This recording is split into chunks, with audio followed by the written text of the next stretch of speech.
દબાણ હટાવો સેલની ટીમ મુખ્ય બજારમાં પહોંચતા દબાણો ગાયબ થતા રસ્તાઓ ખુલ્લા જોવા મળ્યા।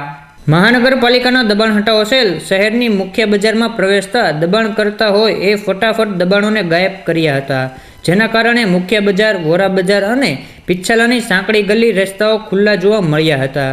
જો આ જ પ્રમાણે દબાણ હટાવો સેલ શહેરની બજારોમાં ફરજિયાત કાયમી એક રાઉન્ડ મારે તો રાહદારીઓને ખુલ્લા રસ્તાઓ અને વાહન ચાલકોને પાર્કિંગ માટેની જગ્યા મળી રહે તે વાતને નકારી શકાય નહીં।